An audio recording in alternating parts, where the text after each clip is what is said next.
नमस्कार, स्वागत है आप सभी का देश देशांतर के आज के अंक में। मैं हूं आपके साथ अमृता चौरसिया। देश देशांतर में आज बात महामारी और संकट सूचकांक की।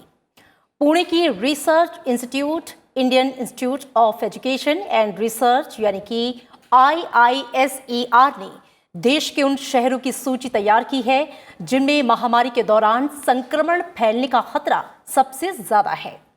IISER की इस स्टडी में दिल्ली सबसे आगे है, उसके बाद मुंबई, कोलकाता, बंगलौर, हैदराबाद और चेन्नई का नंबर आता है। वहीं पुणे इस लिस्ट में 10वें स्थान पर है।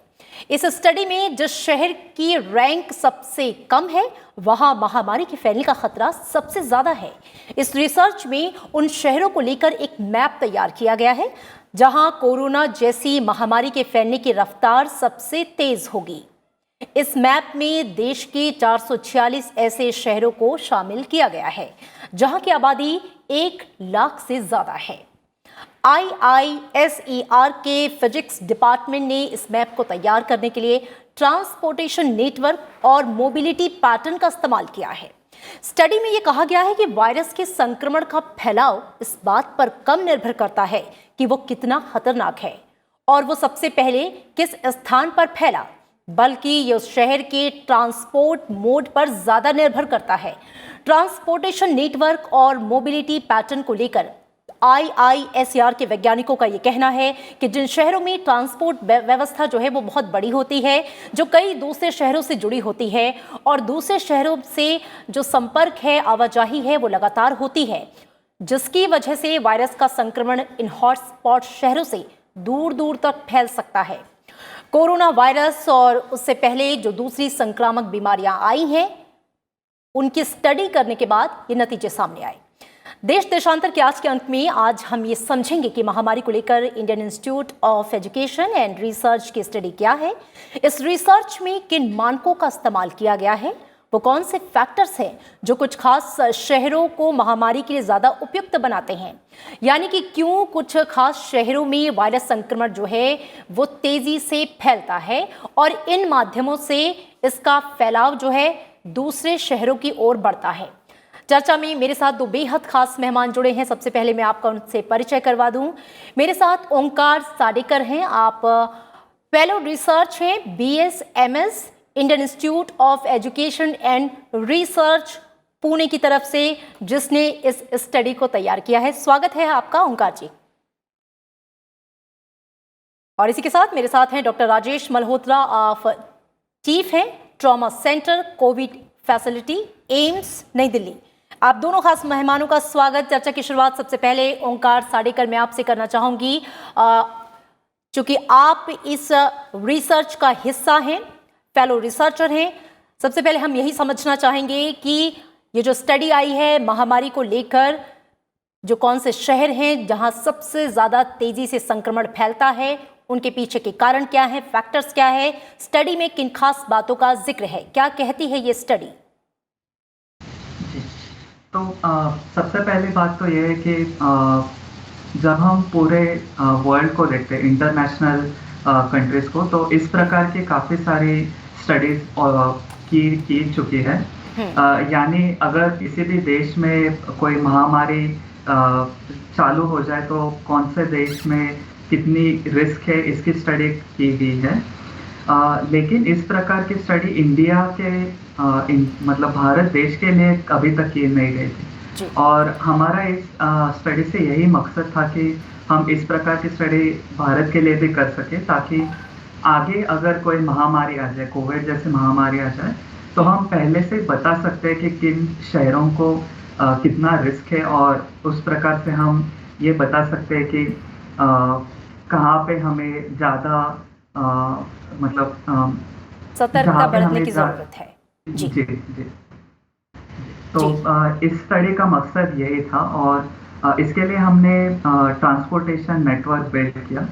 तो सबसे पहले अगर कोई भी महामारी किसी भी शहर में आ जाए तो वो दूसरे शहरों में ट्रांसपोर्टेशन के कारण ही फैल सकती है। मगर मतलब अगर मुंबई में कोई महामारी आ जाए या फिर चालू हो जाए, तो वो बाकी शहरों में ट्रांसपोर्टेशन नेटवर्क के थ्रू ही फैल सकती है। क्योंकि जो भी लोग बीमार है इस महामारी से, वो किसी भी एक ट्रांसपोर्टेशन मोड मतलब रोड, रेलवे या एयरवेज का इस्तेमाल करके दूसरे शहर में जाएंगे जी। और दूसरे शहर में जाने के बाद वहाँ पे वो फैल जाएगी। हम्म। तो इस स्टडी का यही मकसद था कि हम प्रेडिक्ट कर सके कि कितने लोग जा रहे एक शहर से दूसरे शहर में, जी। और उसके ऊपर हम कुछ रिस्क असाइन कर सके कि अगर मानो मुंबई में महामारी फैल जाए तो दिल्ली को कितना रिस्क है या फिर पुणे को कितना रिस्क है। तो जी। इसलिए हमने तीन तीन प्रकार के ट्रांसपोर्टेशन मोड का इस्तेमाल किया है। जी। पहला है रोडवे, दूसरा है रेलवे और तीसरा है एयर ट्रांसपोर्ट। पर प्रॉब्लम ये है कि मतलब कोई ऑफिशियल डेटा इसके बारे में अवेलेबल नहीं है। तो ठीक है। हमने जहाँ पे भी जितना भी डेटा मिला उससे कुछ एल्गोरिदम यूज़ करके हमने हर दो शहर जी। के बीच में ये मतलब प्रेडिक्ट किया कि इतने लोग यहाँ से यहाँ में ट्रैवल करते हैं, जी। और इस नंबर के आधार पर हमने बताया कि इस शहर को कितना रिस्क है। जी। तो बिल्कुल। ये हमारा जी, स्टडी से जुड़ी हुई जो और ख़ास बातें हैं आपसे आगे भी इसे हम समझेंगे। डॉक्टर राजेश मल्होत्रा, मैं आपका रुख करना चाहूँगी। इस स्टडी में जो ख़ास इम्पॉर्टेंट फैक्टर गिनाए गए हैं महामारी के संक्रमण को तेज़ी से फैलने के लिए, वो ट्रांसपोर्ट और मोबिलिटी फैक्टर जो है उसे सबसे ज़्यादा माना गया है। क्या लगता है जब कहीं पर कोई महामारी आती है, सबसे ज़्यादा जो प्रोन माना गया है वो दिल्ली को माना गया है इस स्टडी में। महामारी के फैलने की जो मुख्य वजह है, आमतौर पर जो हम मानते हैं संक्रमण एक से दूसरे और दूसरे से तीसरे में फैलता है, कौन से कारक या कौन से फैक्टर्स जिम्मेदार होते हैं? जी अमृता, मैं आपका ध्यान इस बात की ओर दिलाना चाहूँगा कि दिल्ली नंबर एक सिर्फ ये जो दो फैक्टर बताए गए कि ट्रांसपोर्टेशन और मोबिलिटी पैटर्न के अलावा अगर आप देखें तो दिल्ली में जो पॉपुलेशन डेंसिटी है वो भी सबसे ज़्यादा है। तो 2011 की जो जनगणना थी उसके हिसाब से भी करीब 11,500 के करीब लोग एक प्रति वर्ग किलोमीटर में या स्क्वायर किलोमीटर में रह रहे थे। तो ये फैक्टर बहुत इम्पोर्टेंट है। तो जब भी हम दिल्ली मुंबई जैसी करते हैं, आप दिल्ली नंबर 1 है, मुंबई नंबर 2 है, तो उनमें दोनों में कॉमन क्या है? जनसंख्या बहुत ज़्यादा है, पॉपुलेशन डेंसिटी बहुत ज़्यादा है, मेट्रोपॉलिटन सिटी है, तो आसपास के बॉम्बे में आसपास के सबर्ब से लोग ट्रैवल करने के काम करने के लिए बॉम्बे में आते हैं। दिल्ली में एनसीआर एक बहुत बड़ा एरिया है जहाँ से लोग ट्रैवल करते हैं। जाहिर है जहाँ पे बड़े शहर में जॉब की अपॉर्चुनिटीज होंगी तो पास दूर से लोग ट्रैवल करेंगे और ऐसी जगह पे ही पब्लिक ट्रांसपोर्ट होगा। तो जो ये बीमारी का फैलना है ये क्योंकि व्यक्ति से होता है, तो पॉपुलेशन डेंसिटी बॉम्बे में एक बहुत बड़ा उदाहरण धारावी है कि धारावी की जहाँ पे झुग्गी झोपड़ी में एक झोपड़ी के अंदर 35-35 लोग भी रहते हैं, तो वह डेफिनेटली एक संक्रमण के फैलने का बहुत बड़ा कारण है। और क्योंकि बड़े शहरों में पब्लिक ट्रांसपोर्ट होता है, तो वो पब्लिक ट्रांसपोर्ट और क्योंकि वो ओवरस्ट्रेन्ड है, जैसे कि अभी हम लॉकडाउन खुलता है तो कहते हैं कि 50% कैपेसिटी पे मेट्रो चलाएंगे, वैसा सिस्टम मेंटेन करना नॉर्मली संभव नहीं होता है क्योंकि बहुत ज़्यादा लोग ट्रैवल कर रहे होते हैं। तो ये सब कारण है जो इन सिटीज़ को एक हाई इंडेक्स या लो इंडेक्स और हाई रिस्क बनाते हैं। जी बिल्कुल। साथ ही ओंकार श्राडिकर, मैं आपका रुख करना चाहूँगी और ये भी हम समझना चाहेंगे आपकी जो स्टडी आई है उसमें आप सबसे जो लिस्ट में सबसे पहला नंबर है वो दिल्ली का है और उसके बाद महाराष्ट्र और तमाम जो शहर हैं उनका नंबर आता है, राज्यों का नंबर आता है। यहाँ पर हम आपसे समझना चाहेंगे कि ट्रांसपोर्ट और मोबिलिटी यानी कि वहाँ से लोग कितनी ज़्यादा संख्या में दूसरे शहरों की ओर रुख कर रहे हैं, जा रहे हैं, आवागमन दूसरे शहरों से ज़्यादा हो रहा है। ये क्या एक बड़ा फैक्टर है जो संपर्क है बाकी देश के दूसरे हिस्सों से, जिसकी वजह से संक्रमण तेजी से फैलता है? स्टडी में इस बात पर खासा जोर है। जी जी। ये जो स्टडी किया गया है ये मतलब बहुत ही बेसिक टाइप का स्टडी है। तो क्योंकि भारत में ये पहली बार हो रहा है, तो हमने सोचा कि बस हम एक बेसिक सा स्टडी बनाएंगे जी। और इसलिए हमने बस ट्रांसपोर्टेशन का ही इस्तेमाल किया। ठीक है। बाकी कई सारे फैक्टर है इसमें, पर हमने उनका इस्तेमाल नहीं किया। दिल्ली और मुंबई इसमें काफ़ी ऊपर के स्थान पर है, जैसे राजेश सर ने बताया। तो इसका कारण यही है कि मुंबई और दिल्ली काफ़ी कनेक्टेड शहर है। जी। तो मतलब ऑलमोस्ट हर कोई शहर से, भारत के हर कोई शहर से मुंबई और दिल्ली के और तरफ काफ़ी ट्रैफिक है, काफ़ी सारे ट्रेन है, और इसके कारण काफ़ी सारे लोग दिल्ली और मुंबई की तरफ जाते हैं। और जी। जैसे हमने बताया कि ये जो इन्फेक्शन है वो लोग ट्रैवल करते हैं, इसके कारण ही फैलता है। तो ज़्यादा लोग इन शहरों की तरफ जा रहे हैं, तो इसीलिए रिस्क भी इन शहरों में ज़्यादा है। जी। रिस्क जो है आपने बताया इन शहरों में ज़्यादा है, और मैं आपसे ये समझना चाहूँगी कि आप लोगों ने ये भी कहा है कि संक्रमण को फैलने से रोकने के लिए भी स्टडी में आपने कुछ बातें रखी हैं। मैं चाहूँगी आप उसका भी जिक्र करें कि किस तरीके से आपने ये भी बताने की कोशिश की है कि दरअसल हम ट्रांसपोर्ट या यातायात को पर्टिकुलर, अगर किसी एक क्षेत्र में संक्रमण बहुत तेज़ है तो उसे कंटेन करके या कंटेनमेंट जोन में बदलकर किस तरीके से उस संक्रमण को रोका जा सकता है देश के दूसरे हिस्सों में फैलने से। जी, जी।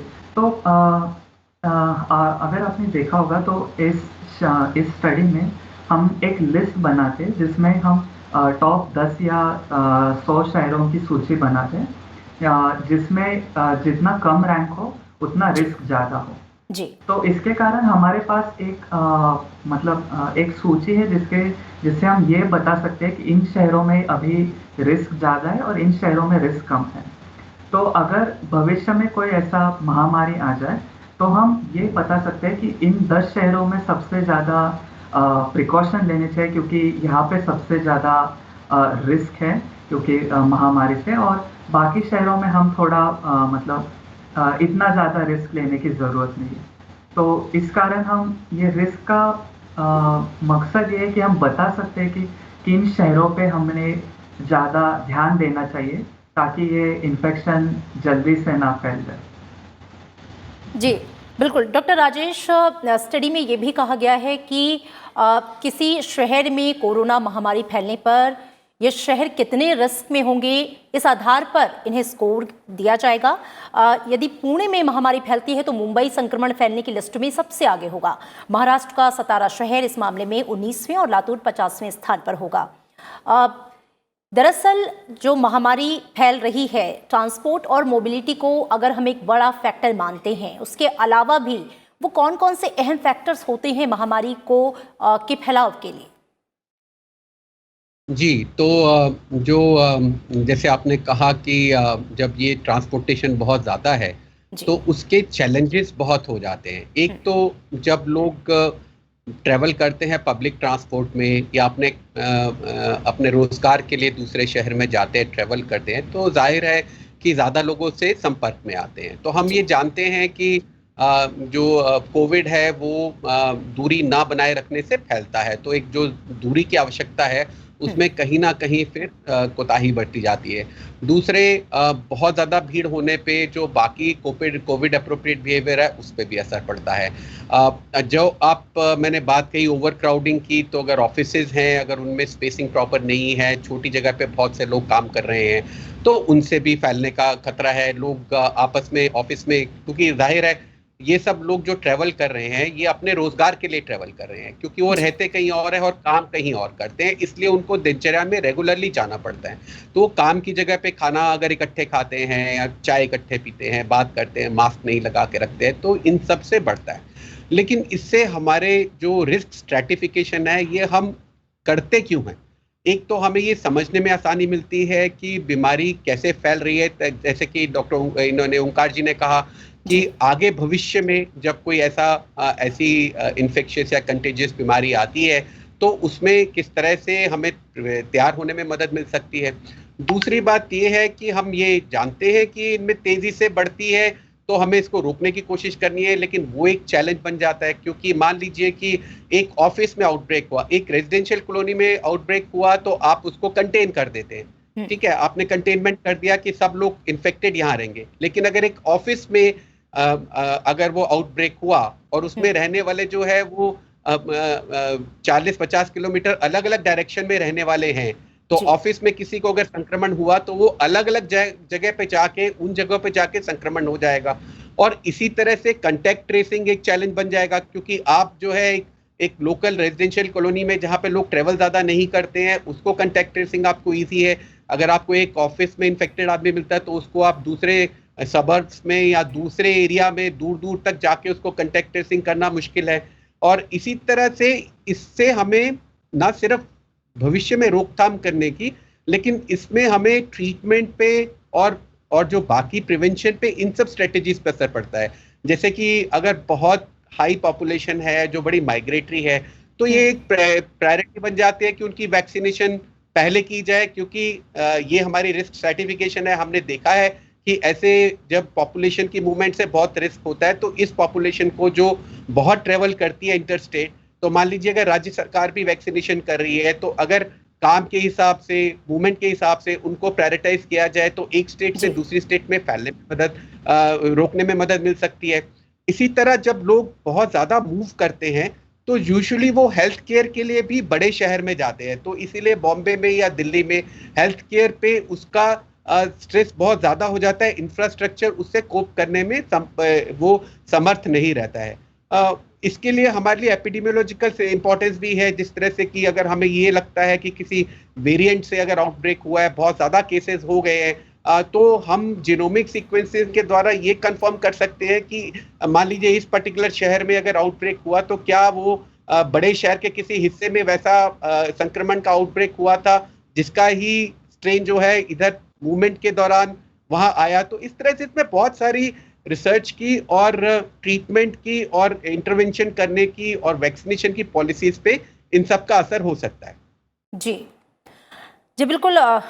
ओंकार साडेकर, कोरोना वायरस और इससे पहले जो अन्य संक्रामक बीमारियां आई हैं, आप लोग ने उसकी भी स्टडी की है और आप लोग ने अपनी इस रिपोर्ट में, स्टडी में, रिसर्च में ये बताया है कि दरअसल इससे पहले जो संक्रामक बीमारियां आई हैं उनका पैटर्न भी कमोबेश यही रहा है।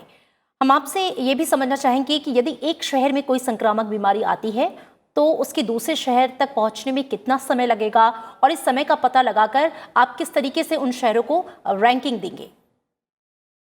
जी तो रैंकिंग तो सेम ही रहेगा, क्योंकि हम यहाँ पे रिलेटिव रिस्क की बात कर रहे हैं। तो कोई भी डिसीज, कोई भी महामारी हो, रैंकिंग तो सेम ही रहेगा। पर कितना एक्चुअल टाइम कितना लगेगा वो उस महामारी पे डिपेंड करेगा। मतलब कोविड के लिए हमने सुना है कि ये जो रिप्रोडक्शन नंबर है R0 वो 1.5 या उसके आसपास है, तो जो काफ़ी बड़ा नंबर है। तो अगर R0 बड़ा है तो टाइम कम लगेगा, R0 कम है तो टाइम ज़्यादा लगेगा। तो अगर हमें दूसरे किसी बीमारी से कंपेयर करना है या एक्चुअल टाइम ढूंढना है कितना लगेगा, वो तो उस बीमारी के रिप्रोडक्शन नंबर पे डिपेंड करेगा कि वो कितनी भयानक है और उसका स्ट्रेंथ कितना है। मगर एक बार हमें ये पता लग जाए कि इसका रिप्रोडक्शन नंबर R0 कितना है, उसके बाद हम मतलब और बता सकते हैं कि कितना टाइम लगेगा या एक्सपेक्टेड टाइम कितना है। इसमें मगर एक बात ज़रूर ध्यान में रखनी चाहिए कि ये जो स्टडी किया है, इसमें जो भी डेटा हमने यूज़ किया है वो पूरी तरह से सही नहीं है, क्योंकि यहाँ पे मतलब मैंने जैसे पहले बताया कि ये डेटा अवेलेबल नहीं था, तो हमने कई जगह से एस्टिमेट किया। तो अगर हम इसे सच रियल लाइफ में कंपेयर करें तो ये मतलब एग्जैक्ट एक्यूरेट होगा, इसका हम पूरी तरह से बता नहीं सकते। हम ये बता सकते हैं कि ऑन एन एवरेज मतलब कुछ हद तक ये सही है जी। तो इसके कारण जब हम रियल लाइफ से कंपेयर करें तो पूरी तरह से एक्यूरेट तो नहीं बता सकते, पर कुछ हद तक हम जरूर बता सकते हैं कि ये रैंकिंग या ये लिस्ट है। ठीक है डॉक्टर राजेश, महामारी के रूप स्वरूप, उसकी प्रकृति, उसके फैलाव का तरीका, उसके पीछे के कारणों को अगर हम कोविड-19 महामारी के संदर्भ में समझना चाहें तो हमने देखा कि जिस तरीके से ये बीमारी देश में फैली और शहरों से होते हुए गांव में गई, मेट्रो सिटीज़ में सबसे पहले संक्रमण ज़्यादा रहा, उसके बाद ये धीरे धीरे बाकी शहरों में होते हुए दूर दराज के इलाकों तक पहुंच गई। ये जो फैक्टर्स इस स्टडी में बताए गए हैं अब वो कारक हैं, और अगर हम कोविड-19 महामारी के संदर्भ में इसे समझना चाहें तो उसे आप कैसे देखते हैं?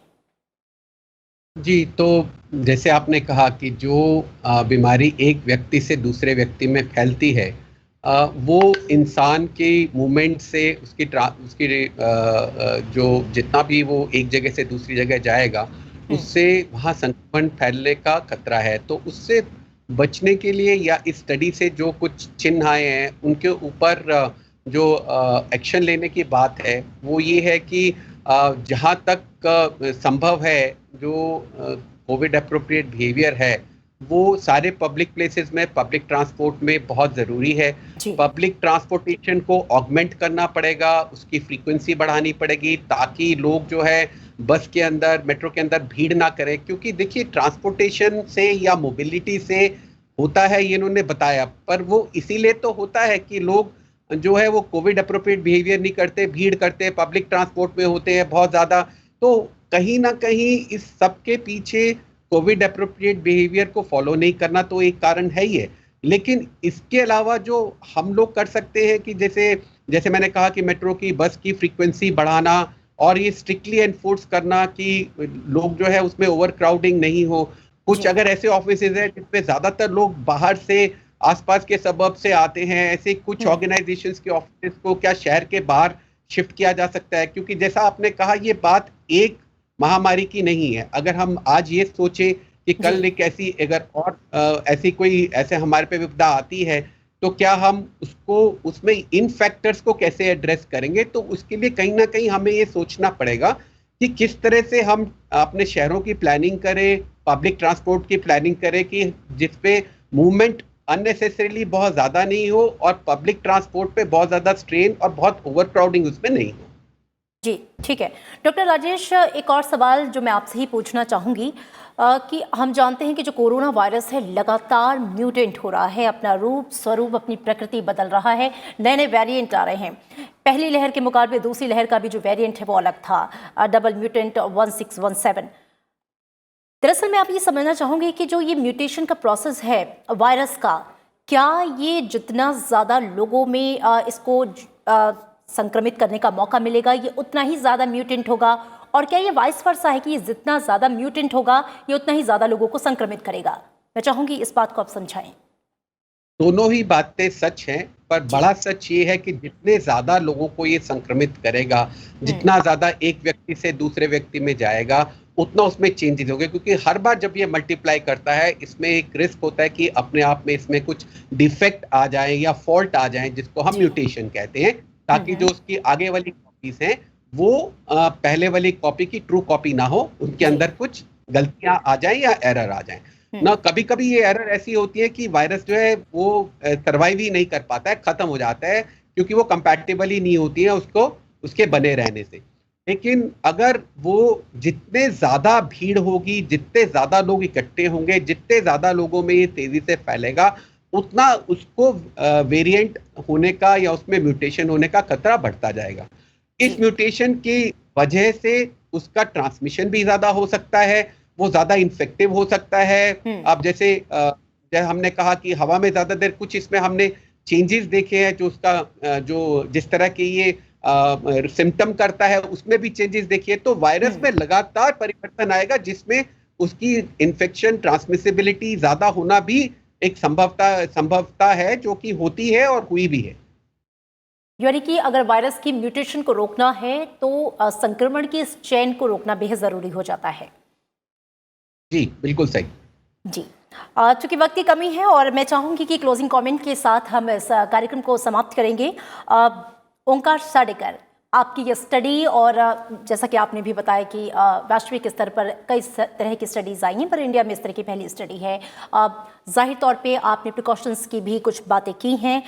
बचाव के लिए जिन खास बातों का जिक्र इस स्टडी में है, मैं चाहूँगी उसे रखते हुए आप क्लोजिंग कमेंट के साथ अपनी बात रखें। जी।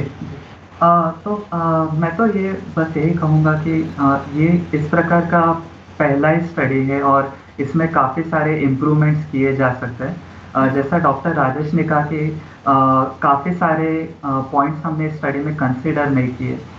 तो मैं यही कहना चाहूँगा कि ये जो रिस्क है ये भविष्य के महामारी के लिए उपयोगी है या फिर यूज़फुल है, और इस स्टडी को इसी तरह से देखा जाए कि भविष्य में कोई महामारी या ऐसा कुछ आ जाए तो हम एक रिस्क हर सिटी को दे सकें, और अगर हमें अच्छा डेटा मिले, डेटा की और इनएक्यूरेसीज को हम दूर करें, तो ये स्टडी और काफ़ी तरह से अच्छा किया जा सकता है और रियल लाइफ में इसका इस्तेमाल किया जा सकता है ताकि हम फैलाव को रियल लाइफ में रोक सके या फिर उसका बिल्कुल, और आने वाले समय में अगर किसी महामारी से सामना होता है तो रिस्क फैक्टर को कम से कम किया जा सके। बिल्कुल डॉक्टर राजेश, क्लोजिंग कमेंट इस पर महामारी के फैलाव को लेकर जो हम चर्चा कर रहे थे, और सबसे इम्पोर्टेंट बात जो अब आखिर में बचाव की। सबसे जरूरी बात, जरूरी नहीं है तो घर से मत निकले। ये बात फिर निकल के आई है कि जो लोग बहुत ज़्यादा ट्रेवल करते हैं, इधर उधर जाते हैं, उससे बीमारी के बढ़ाव में और वृद्धि होती है। जहां बाहर जाए पब्लिक ट्रांसपोर्ट का उपयोग ध्यान से करें, और जहां भी रहे भीड़ नहीं करें और कोविड एप्रोप्रिएट बिहेवियर बनाए रखें, लेकिन एक लाइन में जरूरी नहीं है तो घर से मत निकलें।